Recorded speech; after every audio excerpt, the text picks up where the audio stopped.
Assalamu alaikum wa rahmatullahi wa barakatuh. Welcome back to our new episode where I share with you different ways of becoming more practicing to establish a good relationship or a sweet relationship with Allah as a Muslim.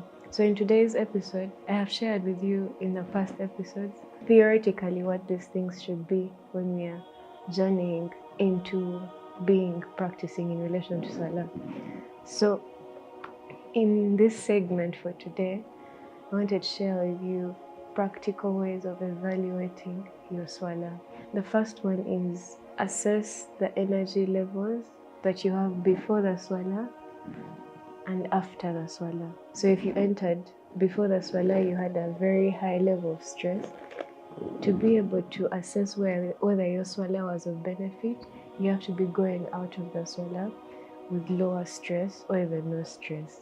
So if there is no impact from having a lot of stress to now having no stress, then there is something wrong with the swala you are performing. There's something that it's missing, and it's high time you assessed and you sat down and assessed to see what needs to be improved.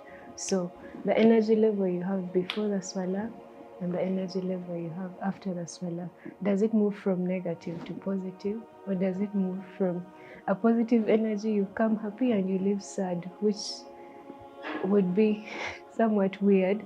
But if it comes from a positive, if you come from a negative energy and then after the swala you're more positive than before, then that's a good sign about how you're implementing or whatever you're experiencing in your swala. The next thing that can help you assess if your swala is having its sweetness or having its khushu is, what do you say after the swala, or how fast do you speak after the swala? I want to give you a scenario where you've been praying with a friend, just you two in Jama, and then you move out to take a walk, or you're from the masjid going back to wherever you came from. Let's say you're at work or from the home masjid and you're going back home. The first thing you utter will give you an understanding of what the impact of swala was for you. If the first thing you utter is despair or is having no hope in a situation you had, then it might make you question the impact of your swala. If the first thing you mention is talking about someone or backbiting someone, then that makes you question the level of impact or the level of khushu or the level of connection you had in your swala, because there is no way you're going to connect with the Most High, with the one who has rahmah on his creation, and then move out of the swala and lack rahmah upon Allah's creation. That cannot happen. That is something that contradicts what happened in the swala with what is happening outside of it. So the first thing you utter out after the swala, if you're with someone, helps you understand the impact the swala had on you. Or the first thing your friend utters after the swala helps you assess the impact the swala had on you. The next aspect you should use to evaluate the quality of your swala is how soon you want to go to the next swala, or how heartbroken you were to leave this swala. Because interestingly enough, if you are enjoying something, it breaks your heart to leave it. And if you know that you're going to get back to it, you can't wait. So you're basically planning for the next. So if there's a gap in your longing for swala, then there's something about your connection that needs to be worked upon.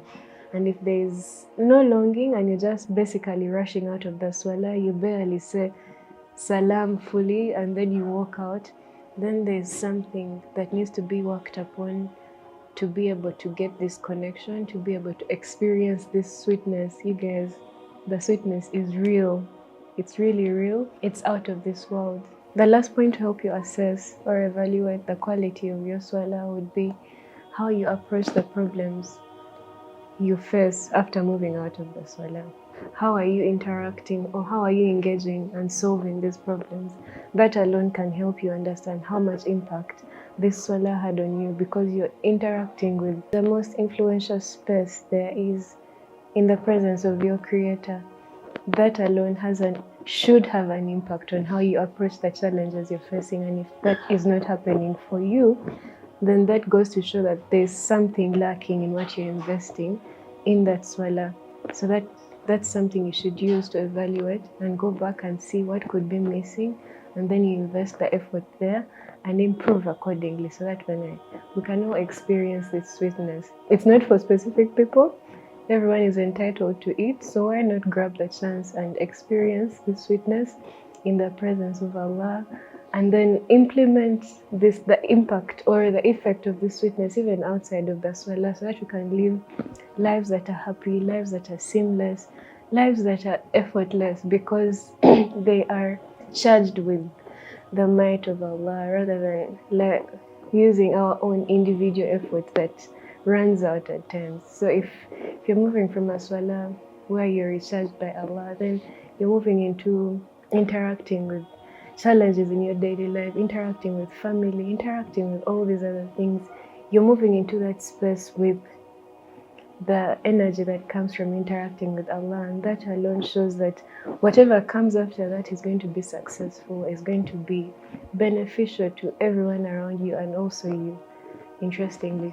So inshallah, I hope these few things that I've shared with you can help you evaluate your swala, and if there's anything else you could have in mind, you can also use it and see if it could improve your swala, whether it's taken out or added. And inshallah, we can move towards being better practicing Muslims who experience the sweetness in the ibadah Allah has placed for us. Barakallahu fikum for watching. Assalamu alaikum wa rahmatullahi wa barakatuh.